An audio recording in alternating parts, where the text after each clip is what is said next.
Nós estamos aqui em Atos 19, e aqui nós estamos na terceira viagem missionária do apóstolo Paulo.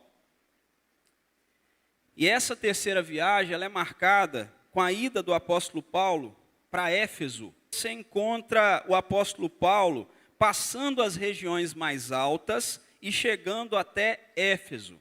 Para nós nos situarmos, antes de lermos o texto de forma mais clara, Éfeso aqui, nessa época, é uma das maiores cidades da Ásia Menor. Atualmente é a Turquia, que nós conhecemos. E Éfeso, nessa época aqui, ela era a capital da província romana. Então, quando nós pensamos na igreja de Éfeso, ou na cidade de Éfeso, nós estamos falando de um lugar, naquela época, mundialmente conhecido, por abrigar o templo da deusa Ártemis, ou a famosa Diana. Você conhece aí a Mulher Maravilha. Uma das 7 maravilhas do mundo naquela época. Então, quando o apóstolo Paulo chega a essa região, aquela região é uma região muito impulsionada por peregrinos. Como era uma das 7 maravilhas do mundo antigo, as pessoas iam, visitavam, era um centro religioso muito forte, um centro comercial muito forte, e a população ela era extremamente diversificada, como as nossas capitais do nosso país também são. Então aqui você encontrava muitas pessoas participando de cultos tradicionais, de cultos pagãos, e também nesta cidade você tinha uma comunidade judaica significativa.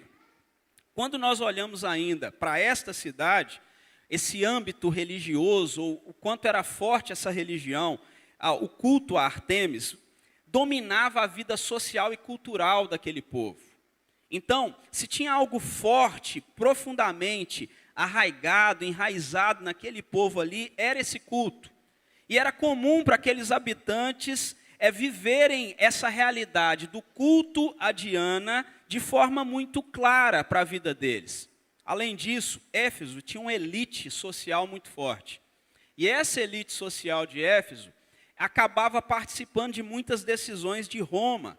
Então, ao mesmo tempo que era uma cidade onde todos visitavam, tinha muita condição de falar ou ter voz em Roma. Isso gerava, como não deveria ser diferente, muito conflito social. Porque o povo dali muitas vezes queria algo e a elite da cidade fazia o gosto de Roma. Então, quando nós pensamos nessa cidade, é disso que se trata. Então, pensa nessa diversidade de pessoas, muita gente misturada, muitas pessoas com pensamentos diferentes.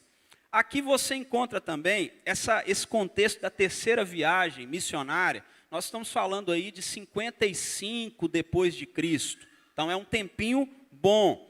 E ele encontra, o apóstolo Paulo nessa terceira viagem, ele encontra ali alguns discípulos de João. A Bíblia vai nos dizer aqui que eram 12. E é interessante isso porque 55 anos depois, você está encontrando gente que ainda é discípulo de João, servindo a antiga aliança, vivendo nos moldes antigos, no batismo de João. E é claro no texto que isso está acontecendo, porque o apóstolo Paulo, ele pergunta para os irmãos se eles receberam o Espírito Santo, e eles dizem assim, a gente nem sabe quem é. Quem é o Espírito Santo? Eles viviam na antiga aliança. E Paulo, então, ele inicia aqui, nessa cidade, um ministério, irmãos, intenso. Pregando o evangelho, realizando milagres. Inicialmente ele ensina na sinagoga, e depois eles expulsam ele da sinagoga, ele vai para a escola de Tirano, ele vai para uma escola comum da cidade, e ele então ali vai fazer ou continuar o ministério. Então, Atos 19, o que é que nós temos aqui? Nós temos aqui um texto que está falando sobre a verdade da palavra de Deus sendo pregada e o quanto que a verdade da palavra de Deus é transformadora. O quanto que o evangelho, onde chega, ele traz arrependimento público, o abandono, nós veremos aqui nessa noite, o abandono da feitiçaria, o crescimento da igreja, e à medida que a igreja cresce, a oposição cresce. É tudo que está acontecendo aqui.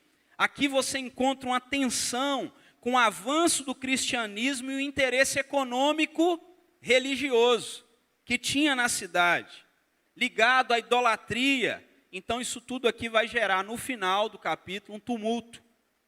E esse tumulto, pelo cuidado de Deus, ele não ganha outras vertentes e o povo de Deus ali então é preservado. Então nós vamos ler Atos 19, nós não leremos todo o capítulo, nós passaremos por todo ele, mas não leremos por completo. Nós vamos ler os primeiros 7 versículos que falam sobre esse primeiro encontro do apóstolo Paulo com esses irmãos. Diz assim a palavra do Senhor: aconteceu que, estando Apolo em Corinto, Paulo, tendo passado pelas regiões mais altas, chegou a Éfeso, e achando ali alguns discípulos, perguntou-lhes: recebestes porventura o Espírito Santo quando crestes? Ao que lhe responderam: pelo contrário, nem mesmo ouvimos que existe o Espírito Santo. Então Paulo perguntou: em que, pois, fostes batizados? Responderam: no batismo de João. Disse-lhes Paulo: João realizou o batismo de arrependimento, dizendo ao povo que cresce naquele que vinha depois dele, a saber, em Jesus. Eles, tendo ouvido isto, foram batizados em nome do Senhor Jesus, e impondo-lhes Paulo as mãos, veio sobre eles o Espírito Santo, e tanto falavam em línguas como profetizavam. Eram ao todo uns 12 homens. Meus irmãos, Charles Spurgeon, ele disse certa vez que a Bíblia é como um leão. A palavra de Deus é como um leão. Você não precisa defender a palavra de Deus, apenas deixe ela solta. E é exatamente isso que acontece aqui em Éfeso.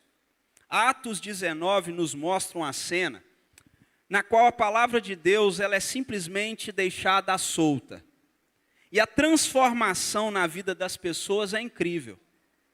E a transformação na vida das pessoas, ela acontece de forma assim maravilhosa. E ali o reino das trevas, que está naquele lugar, um escritor ele chega a se referir a Éfeso dizendo o seguinte, que Éfeso era o castelo das trevas da Ásia Menor. Nessa época de Paulo. Então esse castelo das trevas da Ásia Menor viu a palavra de Deus ficar à solta. E quando a palavra de Deus ficou à solta, nessa cidade que era completamente entregue ao ocultismo, totalmente hipnotizada por feiticeiros, encantos mágicos, era uma cidade repleta de superstição, a cultura das trevas, ela encontrava moradia ali, como algumas capitais do nosso país, ou algumas cidades do nosso país são assim conhecidas. Algumas pessoas que viajam a alguns lugares do nosso país, muitas vezes chegam àquele lugar, que é um lugar onde você tem muita feitiçaria, muita superstição, muita magia, muitas obras das trevas, e muitas pessoas relatam quanto se sentem, às vezes, oprimidos naquele lugar, com o clima daquele lugar, e essa é a realidade aqui de Éfeso. Atos 19 nos mostra então esse grupo. A missão de Paulo começa com esse grupo de irmãos que estavam ali e eles haviam ou caminhavam seguindo a palavra de Deus, mas ainda antes da vinda de Jesus. Nós não sabemos como que eles foram parar ali, talvez, possivelmente, depois que João Batista foi ou perdeu a cabeça, ou foi-lhe cortada a cabeça, martirizado, eles talvez fugiram da região e foram para Éfeso, e estavam ali em Éfeso, só que existia algo nesses irmãos.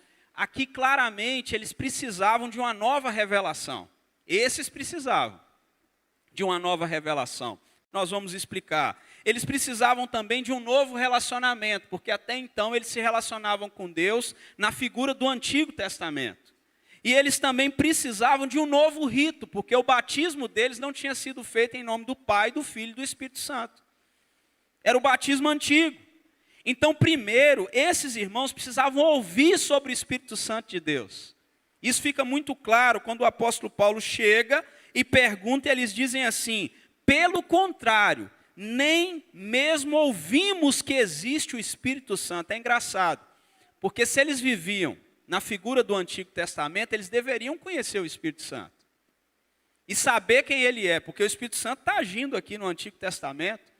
tomando pessoas, vindo sobre a vida das pessoas. É estranho pensar que eles não entendiam nada do Espírito Santo, nem mesmo ouvimos falar. Segundo, eles precisavam entender que o batismo deles, recebido através de João, apontava para Jesus, mas não era aquele batismo que colocava eles em Cristo.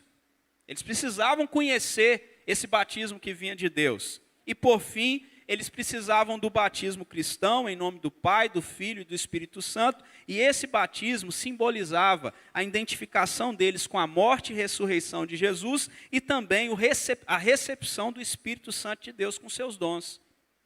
Quando nós olhamos então para esse relato, muitas pessoas olham para esses 7 versículos, e eles tentam justificar, isso é bom para nós sabermos e termos essa percepção, justificar esse texto dizendo que todas as pessoas precisam de uma segunda bênção. Ou, como alguns vão chamar, o batismo no Espírito Santo. Mas eu quero te lembrar, por exemplo, você encontra aquele centurião e tantas outras pessoas na Bíblia, que eles recebem, creem em Deus, e você não vê eles precisando de uma segunda bênção. Paulo, por exemplo, quando foi batizado, você não precisa de Paulo recebendo uma segunda bênção depois. Esses irmãos precisavam deste ato. E isso é exclusivo deles, porque eles não viviam essa realidade. Eles não sabiam quem era o Espírito Santo. Eles nem tinham conhecimento de quem era o Espírito Santo. Então, quando nós olhamos para esse texto, nós acreditamos e cremos que o batismo no Espírito Santo acontece no momento da sua salvação, no momento que você crê, unindo o crente a Cristo e ao corpo da igreja. Você pode ir para 1 Coríntios 12, 13, você pode ir para Romanos 8, 9. Todos os dois textos falam a mesma coisa. Você recebe a Cristo e naquele mesmo instante você recebe o Espírito Santo de Deus, você recebe essa unção de Deus. Lembrando ainda que o ministério fundamental do Espírito Santo, você sabe qual é? O ministério fundamental do Espírito Santo de Deus. Quando o Senhor Jesus Cristo diz que o Espírito Santo vai vir, a primeira coisa que ele coloca é que ele será o Consolador. Esse é o papel principal dele. Mas ele também fala que o Espírito Santo é aquele que vai capacitar o crente. Então o papel fundamental do Espírito Santo de Deus, presente desde a nossa conversão, é capacitar o crente a viver em mais intimidade com Deus, crescer em Cristo e servir a igreja com seus dons. Então esse é o papel do Espírito Santo. Então Atos 19, ele nos leva a pensar num despertar espiritual. Existem pessoas que até foram batizadas, até foram recebidos como membros, mas que possivelmente, embora conheçam mais do que esses 12 aqui, conheçam sobre o Espírito Santo, ainda vivem uma vida sem experimentar os dons de Deus na vida dele. E essas pessoas estão aqui nessa noite, sentadas aqui junto conosco. Alguns não têm nenhuma experiência de vida realmente profunda com a pessoa do Espírito Santo de Deus. E esse texto, então, nos leva a pensar sobre isso. Em primeiro lugar, o texto vai falar sobre uma verdade. Qual verdade? A verdade que tira da ignorância, a verdade que nos transforma. Olha o verso 1 e o verso 2, em especial o verso 2. Perguntou-lhes, versículo 2, recebestes porventura o Espírito Santo quando crestes?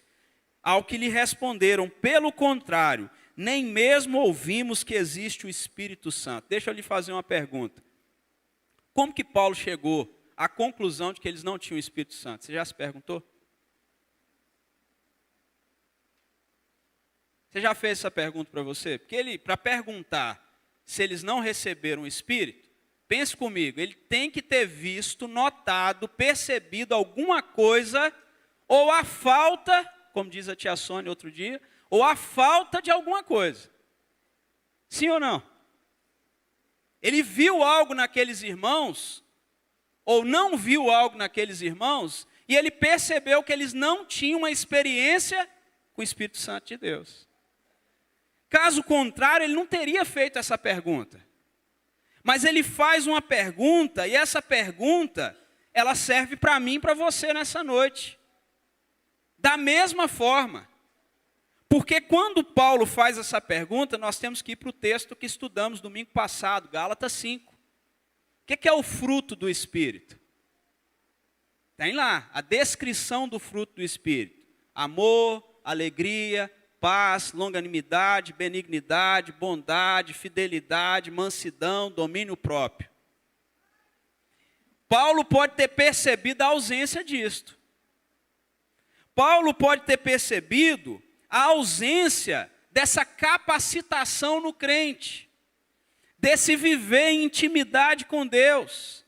Então, se lhe falta o fruto do Espírito, que só pode vir do Espírito, e se lhe falta intimidade com Deus, vida com Deus, logo essa pergunta também é para você. Você recebeu mesmo o Espírito Santo de Deus? Talvez as suas atitudes, o seu comportamento, o modo como você age, a maneira como você conversa, está mostrando ao seu redor fruto, ou melhor, as obras da carne, e não o fruto do Espírito. Então o apóstolo Paulo faz essa pergunta. O encontro de Paulo com esses discípulos de João destaca, irmãos, para nós a importância da conversão genuína. O que é conversão genuína? Conversão genuína é marcado pela compreensão completa do Evangelho e pela experiência com o Espírito Santo de Deus. Se você não tem a experiência com o Espírito Santo de Deus, logo você deveria olhar para a sua vida e se perguntar se é convertido. João Calvino, comentando esse texto, ele observa o seguinte, que aqueles discípulos, embora eles fossem sinceros em seu desejo de seguir a Deus, embora eles fossem sinceros na caminhada deles, ainda assim eles não conheciam a totalidade da doutrina de Cristo. Eles não entendiam completamente, eles viviam nessa antiga aliança. Então João Calvino enfatiza o seguinte: o batismo cristão, ele é inseparável da concessão do Espírito Santo. Você recebe o batismo, mas o Espírito Santo está junto. Existe uma necessidade de uma instrução adequada na fé para que haja essa vivência. Então você se converte, a Bíblia diz que Deus lhe concede dons. Não é depois, não é no outro ano, não é no momento especial que alguém vai reunir, ficar ao seu redor e orar por você. Não, é quando você recebe a Cristo verdadeiramente. Ele te concede dons. Essa é a realidade. O episódio aqui que nós vemos, ele é marcante para nós, porque existem muitas pessoas que, embora tenham estudado muito a palavra de Deus e sido instruídos pela palavra de Deus, por milhares de sermão, eu vou dizer assim, depois faça as contas de quantos sermões você já ouviu. Então possivelmente você já ouviu muito sobre o Espírito Santo de Deus. Outro dia eu fiz uma conta na minha vida e eu fiquei super assustado. Provavelmente eu não me lembro da maioria deles, mas sim, você recebeu muita instrução de Deus. Quando nós olhamos para esse texto, o verso 8 em diante diz que como aconteceu essa instrução? Diz o texto que durante 3 meses, Paulo frequentou a sinagoga, onde falava ousadamente, dissertando e persuadindo com respeito ao reino de Deus. Aí o texto continua, visto que alguns deles se mostravam empedernidos e descrentes, falando mal do caminho diante da multidão. Paulo, apartando-se deles, separou os discípulos, passando a discorrer diariamente na escola de Tirano. Eu acho importantíssimo notar o quanto que Deus vai abrindo portas. Se na sinagoga não deu para pregar o evangelho, o apóstolo Paulo encontrou uma escola secular. E olha que bênção, né? Uma escola secular que recebeu o pregador do evangelho. Uma faculdade secular recebeu o pregador do evangelho. Você consegue imaginar isso? Deus abre portas. Nós precisamos orar para que Ele continue abrindo portas. Verso 10, durou isto por espaço de 2 anos. Já imaginou? O apóstolo Paulo pastoreou aqueles irmãos 2 anos, ensinando a palavra. Quanto tempo, pastor, dura um discipulado? Nesse caso aí, no mínimo 2 anos. Já imaginou? Que baita discipulado, né? Que baita preparo para essa igreja. 2 anos ali sendo instruído pelo apóstolo Paulo, dando ensejo, verso 10 ainda, a que todos os habitantes da Ásia ouvissem a palavra do Senhor, tanto judeus como gregos. Olha como que a palavra se espalhou. Todos os habitantes da Ásia ouvissem a palavra do Senhor. Verso 11, Deus, pelas mãos de Paulo, fazia milagres extraordinários. A confirmação da palavra vinha através desses milagres na vida do apóstolo. Olha o verso 12. A ponto de levarem aos enfermos, aí muita gente pega essa onda aqui, né? Olha para aquilo que aconteceu com o apóstolo Paulo em Éfeso e fala assim, tem um lenço santo aqui, leva o lenço lá e passa, e tudo. Muita gente pega isso aqui, mas olha, isso está acontecendo na vida de quem? Do apóstolo Paulo, no uso de Deus do apóstolo Paulo. Você não vê isso acontecendo na vida de Pedro, pegando lenço, pegando isso e aquilo. É aqui, nesse momento, ao ponto de levarem aos enfermos lenços e aventais do seu uso pessoal, diante dos quais as enfermidades fugiam das suas vítimas e os espíritos malignos se retiravam, pegando apenas aquilo que usava. É interessante olhar para o texto bíblico, porque o Senhor Jesus Cristo, você vai se lembrar daquela mulher enferma há 12 anos, tocou na orla da veste de Jesus e foi curada. E Jesus, então, quando vai, assunto aos céus, diz aos seus discípulos o quê? Vocês farão obras maiores. Está acontecendo.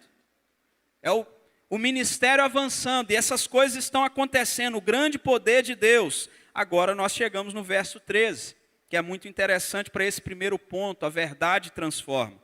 E alguns judeus, exorcistas ambulantes, já pensou nisso? Exorcista ambulante? Né? A gente já viu um ambulante de tudo, mas exorcista não, né?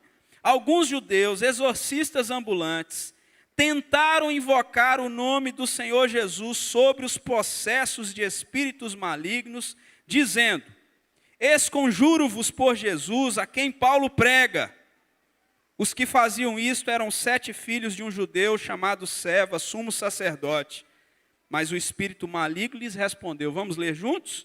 Conheço a Jesus e sei quem é Paulo, mas vós, quem sois?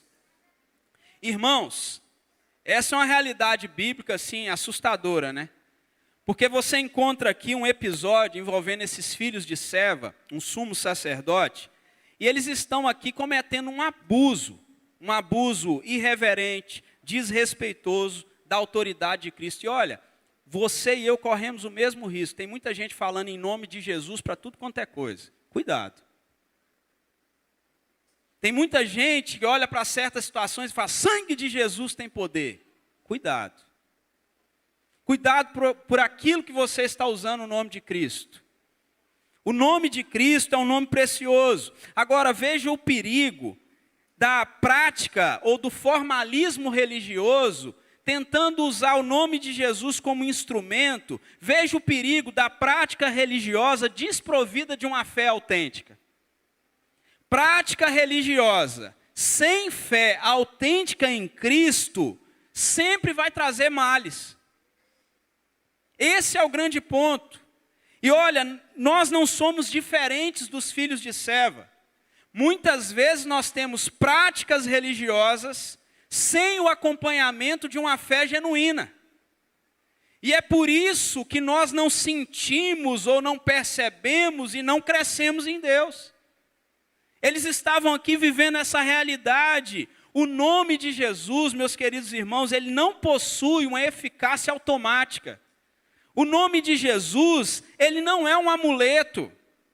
O nome do Senhor Jesus Cristo, ele é eficaz, mas é para aqueles que invocam o seu nome com fé verdadeira. É para quem tem intimidade com Deus. É para quem vive uma fé não só de aparência.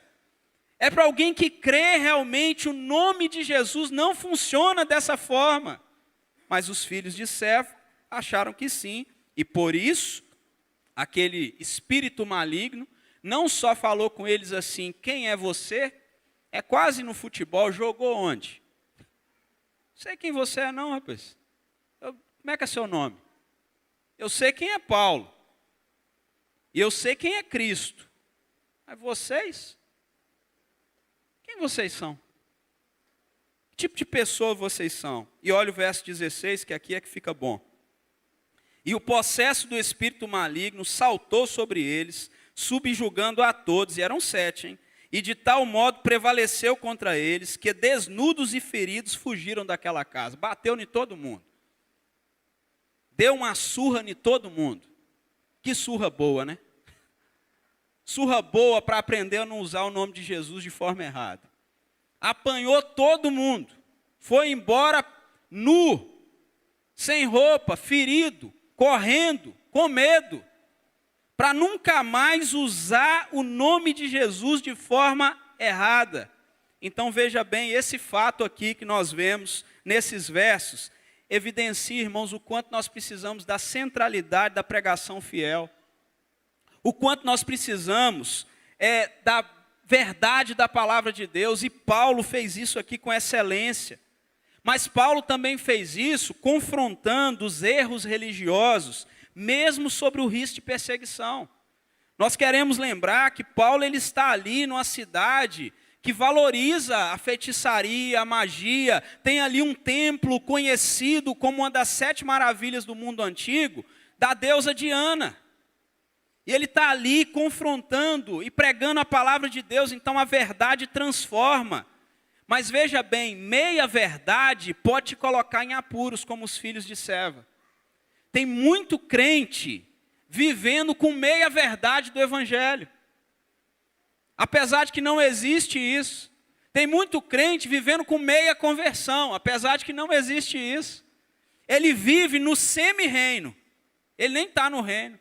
Ele não sabe o que é o reino de Deus. Ele não experimentou do reino de Deus. Ele tem conhecimento do que acontece. Ele até entende parte do que acontece. Ele foi convencido do evangelho, de que deve andar com Deus, mas ele não tem nenhum tipo de vida perto do Senhor Jesus Cristo. Será que esse é seu caso? Será que você está precisando olhar para a sua própria vida e entender que você ainda não experimenta de uma vida de intimidade com Deus? Será que se porventura aparecer alguém com espírito maligno aqui no nosso meio, num dia de culto, se sentar aí do seu lado, será que se essa pessoa estiver aí do seu lado, e você olhar para ele, alguns vão dizer, sangue de Jesus tem poder. E tem poder sim, o sangue de Jesus, para aquele que anda com ele, que crê nele, que vive com ele. Será que se de repente você passar por uma situação como essa, será que o que você vai ouvir é, conheço Jesus e sei quem é Paulo, mas você quem é? Será que é isso que você vai ouvir da parte de Deus? Autoridade espiritual, irmãos, não é recurso mágico. Você vai lembrar de Simão, o mágico, que pedia a Pedro para lhe ensinar. Eu pago, me ensina a fazer isso aí. Autoridade espiritual, irmãos, é decorrente de relacionamento e vínculo legítimo com Jesus. Só tem autoridade espiritual quem está vinculado a Jesus, sustentado por essa intimidade com Ele, por obediência a Cristo. Sem mim, diz Jesus em João 15, nada podeis fazer. É só quem está vinculado com Ele. Além disso, Deus está aqui autenticando a pregação de Paulo com sinais extraordinários. Calvino vai destacar que os milagres, eles não são, irmãos, comuns em todas as épocas. Essas manifestações são específicas da soberania de Deus para confirmar a mensagem do Evangelho.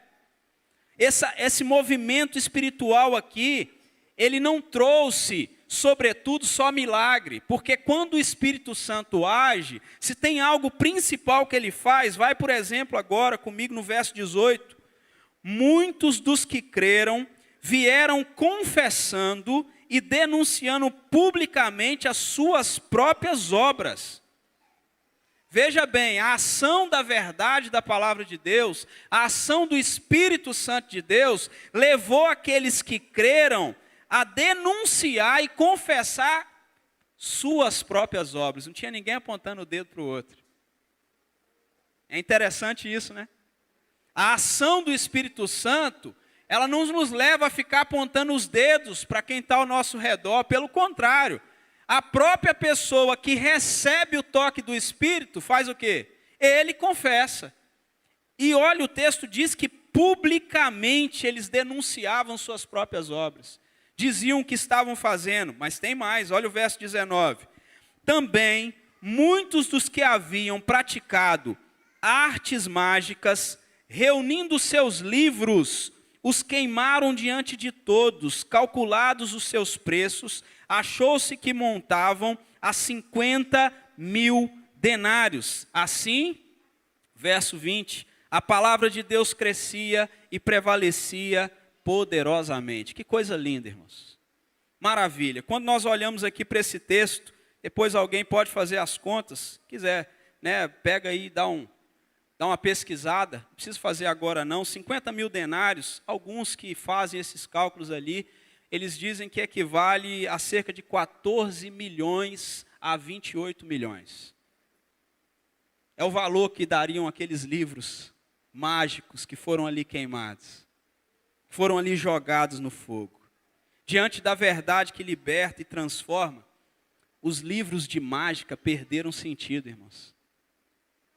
Agora veja bem, tem muito crente que se converte e vive cheio de superstição.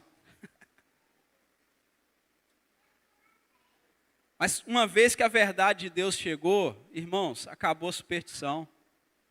Pode passar o gato preto, o gato azul, amarelo, laranja, o espelho pode quebrar, você pode passar debaixo da escada, pode deixar o chinelo virado. Tá bom? Acabou a superstição. Tem muita gente que vive assim. Outro dia eu vi o garotinho, né, brincando com a mãe, falando assim, mãe, me dá tal coisa. Fazendo uma chamada de vídeo, né? Aí a mãe olhou e falou assim, não, não. Aí ele mostrou uns 7 chinelos virados de cabeça para baixo. Aí a mãe falou assim, desvira esse chinelo. Ele falou, então me dá. Se a senhora me der, eu desviro os chinelos. Olha o perigo da superstição, né? Tem gente que vai viver assim. E aqui, a verdade de Deus chegou e aquelas pessoas abandonaram isso, gente. Qual que é a grande lição nesse primeiro momento, até o verso 20? O Evangelho, irmãos, ele não só nos informa. Talvez você vive na presença de Deus só sendo informado. O Evangelho, ele não só nos informa, ele transforma a nossa vida. Se você está exposto ao Evangelho durante anos a fio e não tem vivido transformação, tem algo errado com a sua vida. Porque o Evangelho, ele traz transformação e nos leva a ações concretas de arrependimento. Olha como esse povo fez ações concretas de arrependimento. Eles iam lá e publicamente, eles colocaram diante de Deus ali tudo aquilo que era o que eles acreditavam. Todos os seus livros mágicos, eles colocaram ali diante de todos publicamente os seus pecados, as suas obras. Será que você tenta conviver com o Evangelho e ao mesmo tempo com as suas superstições? Será que você convive com o Evangelho e ao mesmo tempo fica batendo na madeira? Será que você é desse tipo? Porque o nome disso é sincretismo religioso, você está querendo viver tudo. Você quer viver na antiga vida e quer viver na nova vida, você quer experimentar do antigo e do novo. E isso não combina com quem ouviu a verdade de Deus. A segunda realidade que você encontra no texto é que a verdade confronta, e sobretudo confronta os interesses humanos. Olha o verso 21 em diante, o que o texto nos diz. Cumpridas estas coisas, Paulo resolveu no seu espírito ir a Jerusalém, passando pela Macedônia e Acaia, considerando, depois de haver estado ali, importa-me ver também Roma, tendo enviado a Macedônia 2 daqueles que lhe ministravam, Timóteo e Erasto, permaneceu algum tempo na Ásia. Por esse tempo, houve grande alvoroço acerca do caminho, era assim que os cristãos eram chamados, o povo do caminho. Pois um ourives, chamado Demétrio, que fazia de prata nichos de Diana e que dava muito lucro aos artífices, convocando-os juntamente com outros da mesma profissão, disse-lhes, senhores, sabeis que deste ofício vem a nossa prosperidade. E estáis vendo e ouvindo que não só em Éfeso, mas em quase toda a Ásia, este Paulo tem persuadido e desencaminhado muita gente, afirmando não serem deuses os que são feitos por mãos humanas. Não somente há o perigo de nossa profissão cair em descrédito, como também o de o próprio templo da grande deusa Diana ser estimado em nada, e ser mesmo destruído a majestade daquela que toda a Ásia e o mundo adoram. Meus irmãos, quando a verdade de Deus chega, ela confronta, sobretudo, os interesses humanos. Aqui você tem Demétrio disfarçando zelo religioso, mas na verdade ele está preocupado com economia, é com dinheiro.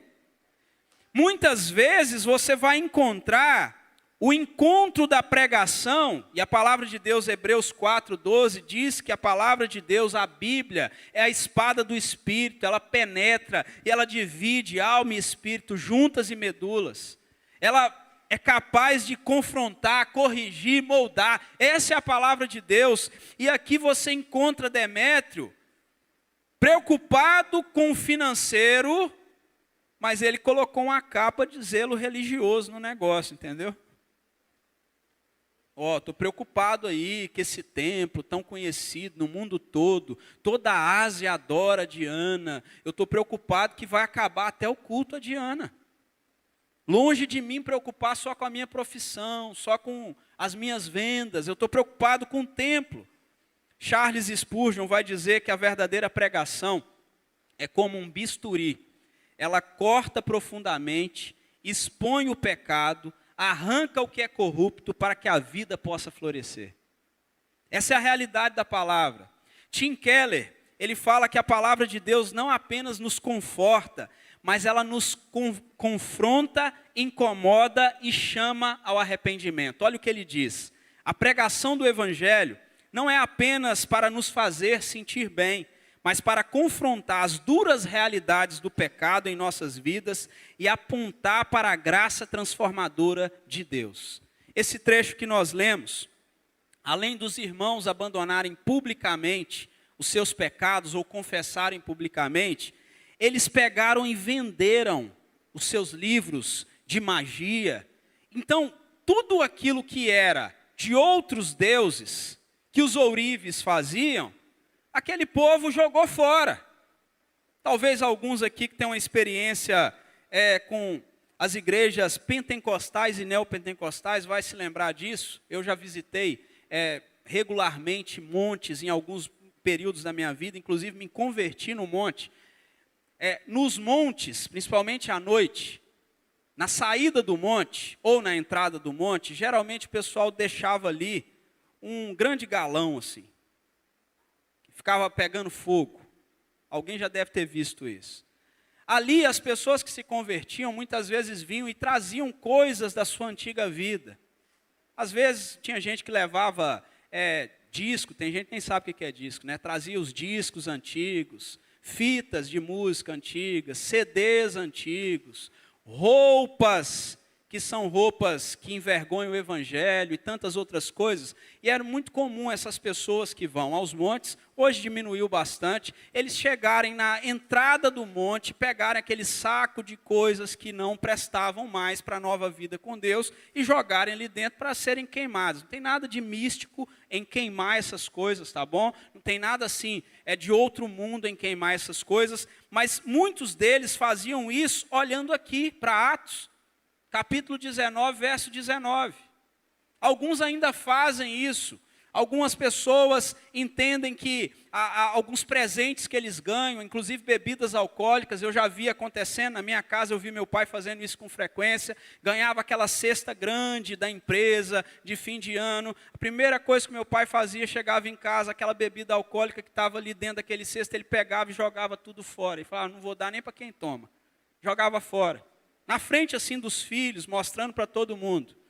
Pessoas que abandonaram essa vida. Era o caso do meu pai, é o caso da minha mãe, que abandonou esse caminho. Joga fora, ele pega aquilo, ele não, nem serve para outro.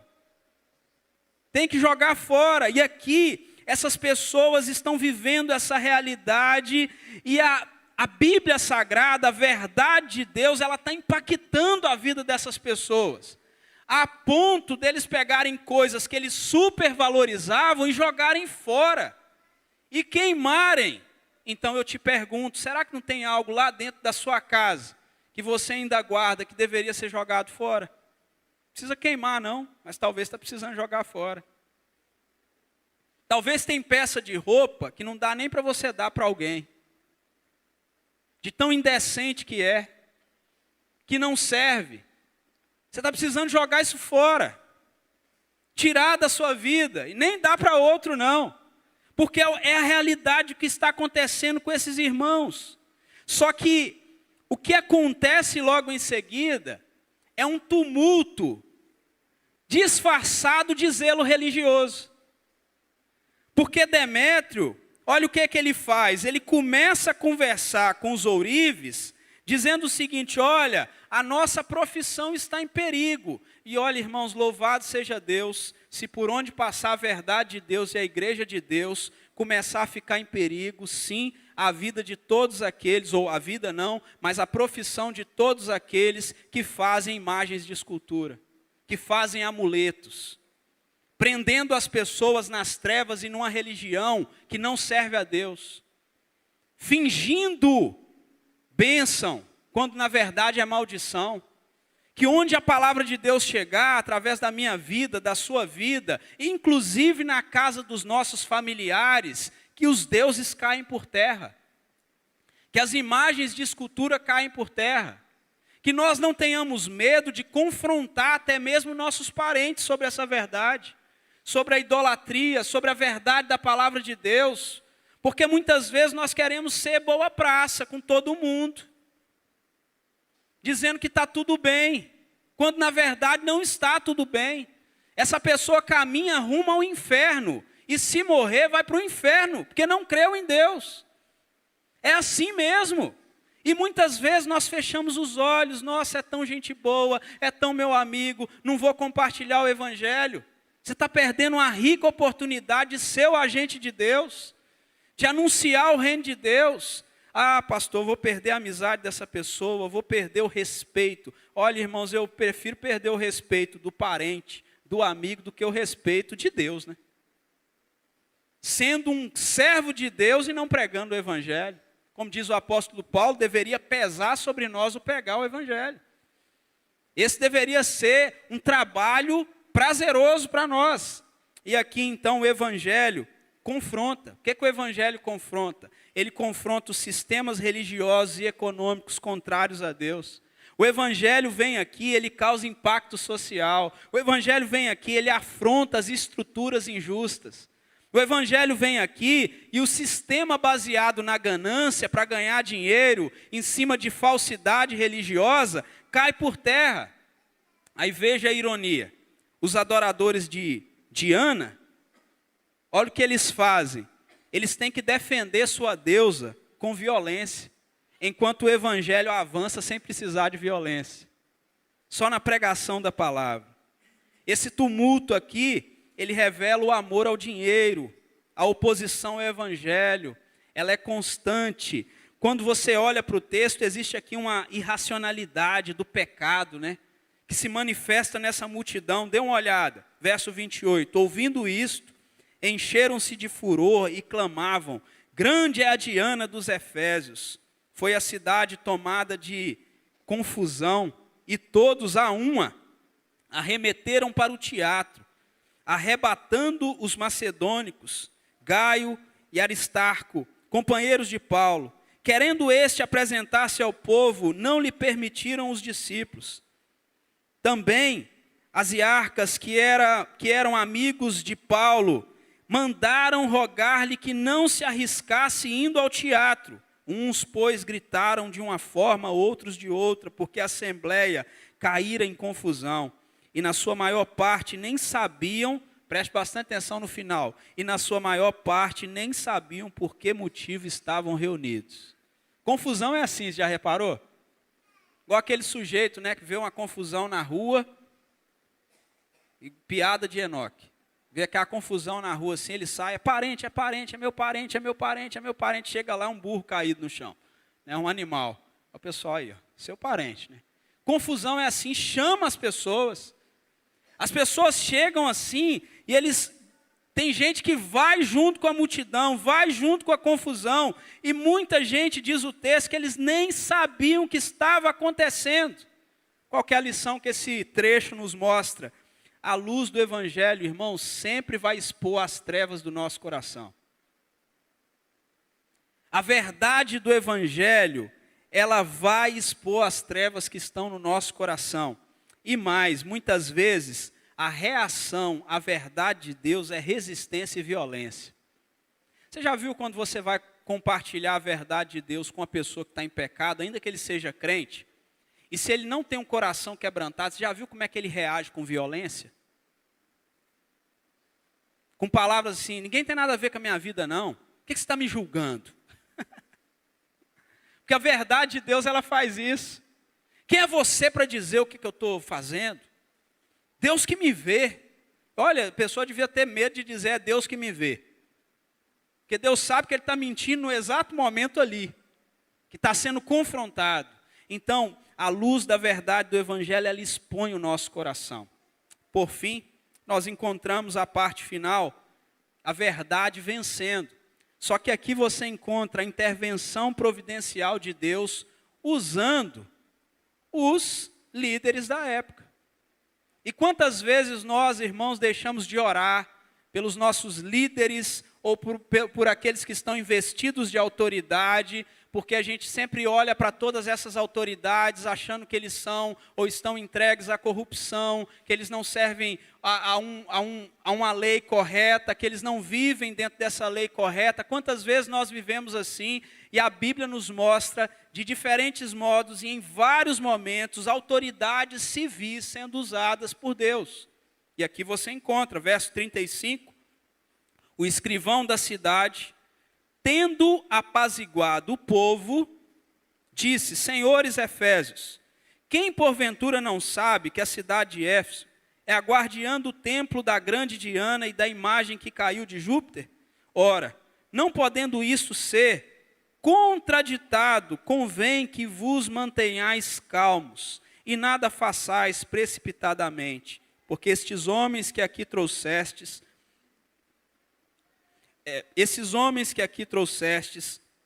não são sacrílegos, nem blasfemam contra a nossa deusa. Portanto, se Demétrio e os artífices que o acompanham têm alguma queixa contra alguém, há audiências que se acusam uns aos outros. Mas se alguma outra coisa pleiteais, será decidida em assembleia regular, porque também corremos perigo de que por hoje sejamos acusados de sedição, não havendo motivo algum que possamos alegar para justificar esse ajuntamento.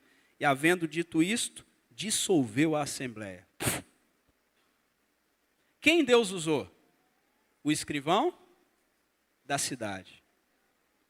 Às vezes nós queremos a intervenção de Deus, irmãos, de forma assim, milagrosa em situações assim, mas Deus, ele usa os meios comuns e civis também, porque a palavra dele diz que toda autoridade é instituída por Deus. Quem comanda todos é Deus. Quem rege o coração de todos é Deus. E aqui você encontra então, de forma paradoxal, enquanto a autoridade civil de Éfeso está defendendo o templo de Diana, ao mesmo tempo ele está guardando o povo de Deus, usando exatamente a religião deles, para dizer, olha, nós somos uma cidade, nessa cidade tem regras, e nós vamos seguir as regras. Não pode ter assembleia se não houve aí, uma convocação. Se Demétrios tem alguma coisa, que ele faça o pedido dele aí, chame uma advogada, uma boa advogada e coloque ela nessa causa, um bom advogado e coloque nessa causa, que ele tenha e coloque uma representação contra Paulo. É assim que funciona. Nós não vamos passar por cima da lei. Irmãos, eu acho que a gente nem precisa destacar a soberania de Deus nesse processo. A beleza de Deus cuidando de todas as coisas e usando o escrivão da cidade. Mostrando para nós, irmãos, que Deus, ele usa o que ele quer para nos proteger. Ele usa quem Ele quer. E a verdade do Evangelho não é impedida por tumulto e nem por confusão. O Evangelho continua avançando. O Evangelho triunfa sobre a força humana. O Evangelho, ele triunfa porque o Deus do Evangelho é soberano. Ele dirige a história, ele dirige os líderes da história. Ele cumpre seus propósitos, então o Evangelho continuará avançando. Como nós podemos concluir essa realidade desse texto para a nossa vida? Primeiro, eu gostaria que você lembrasse da trajetória da igreja de Éfeso. Porque aqui você tem o início da igreja, e um início de igreja fervoroso, com a ação do Espírito Santo de Deus. Mas eu gostaria que você lembrasse da advertência amorosa lá em Apocalipse capítulo 2 para esta mesma igreja. Onde o Senhor fala que essa igreja abandonou o primeiro amor. O que esse texto então nos mostra? Que o poder do Espírito Santo e o zelo doutrinário é essencial, irmão, para a vida da igreja. Mas o centro da vida cristã é amar a Deus. Tem gente que conhece demais da doutrina, tem gente que muitas vezes ele trabalha muito, mas está faltando amor por Deus, intimidade com Deus. John Stott vai nos lembrar que nenhuma igreja pode permanecer fiel a Cristo se não mantiver vivo o seu primeiro amor. Nenhuma igreja consegue caminhar com Cristo sem manter esse primeiro amor. Ele vai concluir dizendo: o trabalho sem amor é estéril, o zelo sem amor é vazio, completamente vazio. Assim nós somos chamados a examinar, irmãos, nossas motivações. Por que você faz o que faz na obra de Deus? Por que você está aqui trabalhando, servindo? Por que você veio nesse culto aqui hoje? Qual é o propósito disso?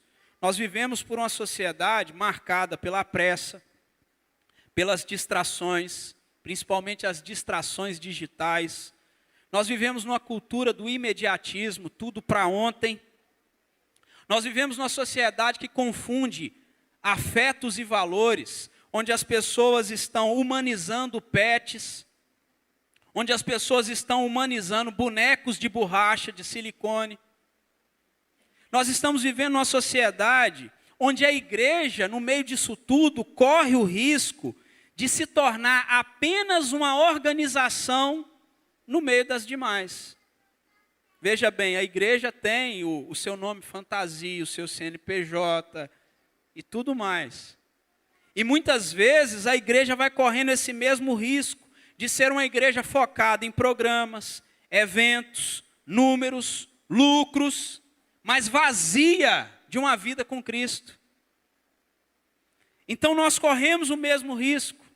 Boa estrutura, boa intenção, precisa caminhar com o poder do Espírito Santo.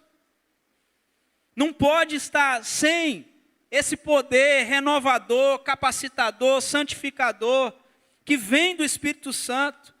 Deus nos livre de ser uma igreja que funciona bem, mas perdeu o coração. Uma igreja onde tudo funciona, mas não tem mais amor por Deus. Antes falavam-se dos nossos queridos católicos romanos, dizendo que existiam aquele grupo de católicos não praticantes. Eu sinto te informar que já existem os evangélicos não praticantes. Gente que está vinculado à igreja nominalmente, está lá no rol de membros da igreja, mas está desconectado de uma vida espiritual, da vida comunitária, do dia a dia da igreja, da caminhada e do crescimento. Como nós vamos aplicar isso para o nosso coração? Primeiro, valorize conversão genuína. Existem marcas numa conversão genuína. E essas marcas incluem arrependimento, confissão de pecados, mudança de vida e experimentar o poder do Espírito Santo de Deus. Segundo, dependa da autoridade espiritual relacional, não funcional. Os filhos de Cefa achavam que falar em nome de Jesus funcionava. Lembra-se de Apocalipse ou da volta de Cristo, quando muitos estarão diante dele dizendo: Senhor, nós curamos no teu nome, fizemos milagre no teu nome, nós ajudamos pessoas no teu nome, ó, tudo no nome. Mas era só algo funcional, não era relacional. Jesus vai dizer o quê? A mesma coisa que esse espírito maligno disse aqui. Eu conheço fulano, conheço Beltrano, mas você nunca vos conheci. Não sei nem quem você é. Terceiro, confie em Cristo para que Ele possa confrontar e transformar o seu coração. Muitas vezes nós queremos viver uma vida onde nós queremos ser transformados por nós mesmos. Mas Cristo, irmãos, além de consolar a nossa vida, Ele também expõe nosso pecado, derruba os ídolos do nosso coração. E seguir a Cristo, irmãos, é uma vida onde você vai ser confrontado. Você pode ser uma pessoa assim, de um trabalho excelente diante de Deus. O convite dessa noite é: você precisa experimentar mais de Deus, da ação do Espírito Santo de Deus. Por fim, creia que Cristo, irmãos, Ele triunfa soberanamente, apesar de qualquer oposição. A palavra de Deus, ela triunfa. Olha, mesmo em meio à multidão, ao tumulto, à perseguição, à resistência, Cristo governa. A obra de Cristo avança. O triunfo do Evangelho em Éfeso não foi fruto de força humana. Parou de pregar lá na sinagoga porque o pessoal não queria. Paulo foi lá para a escola de Tirano e continuou pregando o Evangelho. É como se ele tivesse feito o que o Senhor Jesus disse: ó, entrou ali, ninguém te quer, sacode a poeira do pé e caminha. Você vai pregar o Evangelho para pessoas que vão rejeitar, vão fechar a cara, vão te expulsar da presença dele. Vai dizer que não quer mais amizade com você, irmão. Glória a Deus por isso, que Deus abriu sua boca e você pregou o Evangelho, sacode aí a poeira e vai e continua pregando o Evangelho. Porque a resistência é Cristo que cuida dela. Cristo, Ele continua edificando sua igreja e as portas do inferno não prevalecem contra ela. Nós fechamos aqui nesse texto, lembrando do verso 20. Assim, a palavra do Senhor crescia e prevalecia poderosamente. Será que a palavra de Deus tem crescido aí? Na sua mente, no seu coração? Prevalecido poderosamente? Que o Espírito Santo te enche e possa te dar essa realidade de ver a palavra de Deus avançando, a ação do Espírito Santo acontecendo, e sua boca se abrindo para pregar o Evangelho.